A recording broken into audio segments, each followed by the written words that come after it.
Wow!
ಎಲ್ಲ ಗೊತ್ತಿರುತ್ತೆ.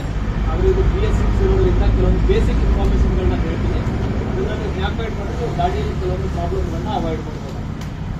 Ignition on ಮಾಡಿದಾಗ ಈ ಲೈಟ್ ಬರಬೇಕು. ಈ ಲೈಟ್ ಬಂದರೆ ಮಾತ್ರ ನಿಮ್ಮದು ಗಾಡಿ ಸ್ಟಾರ್ಟ್ ಆಗುತ್ತೆ. ಆ ಲೈಟ್ ಬರಲಿಲ್ಲ ಅಂತಂದರೆ ಇದು ಸೆಲ್ಫ್ ಆಗುತ್ತೆ, ಗಾಡಿ ಸ್ಟಾರ್ಟ್ ಆಗಲ್ಲ. ಹಾಗಾಗಿ ಆ ಲೈಟ್ ಬರಲಿಲ್ಲ ಅಂದರೆ ಒಂದು ಸ್ವಲ್ಪ ಆಫ್ ಮಾಡಿ 2 ಸೆಕೆಂಡ್ ಬಿಡಿ, ಮತ್ತೆ ಆನ್ ಮಾಡಿ, ಆ ಲೈಟ್ ಬರುತ್ತೆ. ಇನ್ಕೇಸ್ ಅದು ಬರಲಿಲ್ಲ ಅಂದರೆ ನಮ್ಮ ನಂಬರ್ ಇರುತ್ತೆ, ನಮಗೆ ಫೋನ್ ಮಾಡಿ ಏನೋ ಪ್ರಾಬ್ಲಮ್ ಇದೆ ನಾವು ಕ್ಲಿಯರ್ ಮಾಡ್ತೀವಿ. ಗಾಡಿ ಸ್ಟಾರ್ಟ್ ಆದಮೇಲೆ ಲೈಟ್ ಆಫ್ ಆಗಬೇಕು. ಲೈಟ್ ಆಫ್ ಆದರೆ ನಿಮ್ದೆಲ್ಲ ಕರೆಕ್ಟಾಗಿ ಓಡ್ತಾ ಇದೆ ಅಂತ ಹೇಳ್ತಾರೆ. ಇನ್ಕೇಸ್ ಓಡಿಸಿರ್ಬೇಕಾದ್ರೆ ಆ ಲೈಟ್ ಬಂದರೆ ಗಾಡಿನ ಶೋರೂಮ್ ತೊಗೊಂಡ್ಬರ್ಬೇಕು.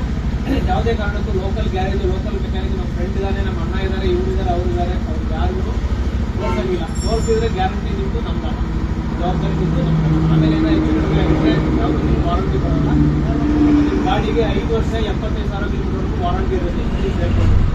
ಹಾಗಾಗಿ ಏನೇ ಪ್ರಾಬ್ಲಮ್ ಬಂದ್ರೂ ಗಾಡಿನ ಶೋರೂಮ್ಗೆ ತೊಗೊಂಡ್ಬರ್ಬೇಕು. ಲೋಕಲ್ ಮೆಕ್ಯಾನಿಕ್ ಲೋಕಲ್ ತೋರಿಸಂಗಿಲ್ಲ. ಗಾಡಿ ಸ್ಟಾರ್ಟ್ ಇದ್ದಾಗ ಲೈಟ್ ಆನ್ ಇರುತ್ತೆ. ಲೈಟ್ ಆನ್ ಇರುತ್ತೆ, ಆಫ್ ಮಾಡೋಕ್ಕೆ ಸ್ವಿಚ್ ಕೊಟ್ಟಿಲ್ಲ. ಸೊ ಹಾಗಾಗಿ ಲೈಟ್ ಆನಲ್ಲೇ ಇರಬೇಕು. ಹೊರಗಡೆ ಯಾವುದು ಸ್ವಿಚ್ಚು, ವೈರಿಂಗು ಏನು ಹಾಕ್ಸ್ಕೊಳ್ಳೋದಿಲ್ಲ. ಓಕೆನಾ? ಗಾಡಿ ಸ್ಟಾರ್ಟ್ ಇದ್ದು ಗೇರಲ್ಲಿದ್ದಾಗ ಸೈಡ್ ಸ್ಟ್ಯಾಂಡ್ ಕೆಳಗಡೆ ಇದ್ದರೆ ಗಾಡಿ ಆಫ್ ಆಗುತ್ತೆ. ಏನು ಮಾಡಿದ್ರು ಸ್ಟಾರ್ಟ್ ಆಗಲ್ಲ. ಇಲ್ಲ ಸೈಡ್ ಸ್ಟ್ಯಾಂಡ್ ಮೇಲೆ ಮಾಡಬೇಕು, ಇಲ್ಲ ಗಾಡಿನ ನ್ಯೂಟ್ರಲ್ ಮಾಡಬೇಕು. ಎರಡರಲ್ಲಿ ಒಂದು ಮಾಡಿದರೆ ಗಾಡಿ ಮತ್ತೆ ವಾಪಸ್ ಸ್ಟಾರ್ಟ್. ಆಮೇಲೆ ಇದಕ್ಕೆ ರಿಸರ್ವ್ ಮಾಡಿ ಬರಲ್ಲ ಹಳೆ ಗಾಡಿಗಳ ಥರ. ಏನಿದ್ರು ಡೈರೆಕ್ಟ್ ಪೆಟ್ರೋಲ್ ಇದೆ. ಸೊ ಹಾಗಾಗಿ 1 ಪಾಯಿಂಟ್ ಪೆಟ್ರೋಲ್ ಬಂದ ತಕ್ಷಣ ನೀವು ಪೆಟ್ರೋಲ್ನ ಹಾಕ್ಸ್ಕೋಬೇಕು. ಇದರಲ್ಲಿ ಆಲ್ರೆಡಿ 2 ರಿಂದ 2.5 ಲೀಟರ್ ಪೆಟ್ರೋಲ್ ಇರುತ್ತೆ. ಬಟ್ ಅದು ಸಾಕಾಗಲ್ಲ. ನೀವು ಮೇಲ್ಗಡೆ ಪೆಟ್ರೋಲ್ ಹಾಕ್ಸ್ಕೊಂಡು 1 ಪಾಯಿಂಟ್ ಪೆಟ್ರೋಲ್ ಯಾವಾಗಲೂ ಮೇಂಟೈನ್ ಮಾಡಬೇಕು. ಮಾಡಲಿಲ್ಲ ಅಂತಂದರೆ ಪಂಪು ಇವು ಏನಾದ್ರು ಹಾಳಾಗು ಅಂತಂದರೆ ಪೆಟ್ರೋಲ್ ಇರುತ್ತೆ, ನಿಮ್ಮದು ವಾರಂಟಿ ಬರೋಲ್ಲ, ರೈತ ಹಾಕಬೇಕಾಗುತ್ತೆ. ಹಾಗಾಗಿ 1 ಪಾಯಿಂಟ್ ಪೆಟ್ರೋಲು ಯಾವಾಗಲೂ ಮೇಂಟೈನ್ ಮಾಡಬೇಕು. ಚೆಕ್ ಮಾಡ್ಕೊಳ್ಳಿ. ಇಂಡಿಕೇಟ್ರು ಮುಂದ್ಗಡೆ, ರೈಟು, ಮುಂದೆ ಬ್ರೇಕ್, ಫ್ರಂಟು, ಮುಂದೆ brake, horn, headlight, dip, flash. ಬೇರೆ ಏನಾದ್ರು ಡೌಟ್ ಇದೆಯಾ? ಡೌಟ್ ಇಲ್ಲ. ಓಕೆ. ಮೊದಲೇ ಸರ್ವಿಸ್ ಬಂದು 500 ಕಿಲೋಮೀಟರ್ಗೆ. ಸದ್ಯಕ್ಕೆ ನಿಮ್ಮದು ಮೀಟರ್ ಕನೆಕ್ಟ್ ಆಗಿರಲ್ಲ. ಮುಂದಿನ ವಾರ ಆಗ್ತೀನಿ ಗಾಡಿ ರಿಕ್ವೈಸ್ ಇನ್ಶೂರೆನ್ಸ್ ಆದಮೇಲೆ ಮೀಟರ್ ಕನೆಕ್ಟ್ ಮಾಡ್ಕೊಡ್ತೀನಿ. 2 ಸೆಕೆಂಡ್ ಬಂದರೆ ಸಾಕು, ಮಾಡ್ಕೊಡ್ತೀನಿ. ಮೊದಲೇ ಸರ್ವಿಸ್ ಬಂದು 500 ಕಿಲೋಮೀಟರ್ಗೆ ಅಥವಾ 1 ತಿಂಗಳು, ಎರಡರಲ್ಲಿ ಯಾವುದು ಮುಂಚೆ ಆಗುತ್ತೋ ಸರ್ವಿಸ್ ಮಾಡ್ತೀವಿ. ಎರಡನೇ ಸರ್ವಿಸ್ ಬಂದು 2,500 ಕಿಲೋಮೀಟ್ರು, 2 ರಿಂದ 3 ತಿಂಗಳು. ಮೂರನೇ ಸರ್ವಿಸ್ 4,500 ಕಿಲೋಮೀಟರ್ಗೆ 5 ರಿಂದ 6 ತಿಂಗಳು. ಪ್ರತಿ ಸರ್ವಿಸ್ಗೆ ಆಯಿಲು ಚಾರ್ಜಬಲ್ ಇರುತ್ತೆ. ಲೇಬರು, ವಾಷಿಂಗು, ಜನರಲ್ ತಗೊಳ್ಳೋದು ಮಾತ್ರ.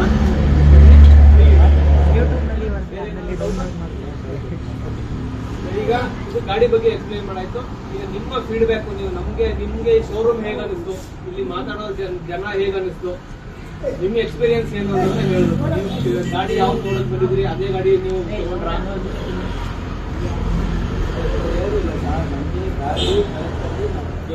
ಗಾಡಿ ಕೊಟ್ಟಿದ್ದಾರೆ. ನೆಕ್ಸ್ಟು ನಮಗೂ ಇಲ್ಲಿ ಆಫೀಸರ್ಸು ಕರೆಕ್ಟಾಗಿ ಎಲ್ಲ ಎಕ್ಸ್ಪ್ಲೈನ್ ಮಾಡಿದೆ, ಅಟೆಂಡ್ ಮಾಡೋದು ಎಲ್ಲ ಕ್ಲಿಯರ್ ಆಗೋದೆ. ಗಾಡಿ ತಗೊಳ್ಳೋದು ಇಷ್ಟ. ನೀವು ಕೇಳಿ ಟೈಮ್ಗೆ ಗಾಡಿ ನಿಮ್ಗೆ ಸಿಕ್ಕಿದೆಯಾ? ಮತ್ತು ಬೇರೆ ಏನಾದರೂ ನಿಮಗೆ ಯೂಟ್ಯೂಬ್ಗೆ ನಿಮ್ಗೆ ವಿಡಿಯೋ ಹಾಕಿರ್ತೀವಿ, ಅದನ್ನು ನಿಮ್ಮ ಫ್ರೆಂಡ್ಸಿಗೆ ಎಲ್ಲ ಶೇರ್ ಮಾಡಿ, ಅದನ್ನು ರೇಟಿಂಗ್ ಕೊಡಿ. ಆಮೇಲೆ ಯಾರಾದರೂ ನಿಮ್ಗೆ ಗಾಡಿ ತಗೊಳ್ಳೋರು ದಯವಿಟ್ಟು ನಮ್ಮ ಶೋರೂಮ್ನ ರೆಕಮೆಂಡ್ ಮಾಡಿ. ಓಕೆನಾ? Thank you sir. ಓಕೆ.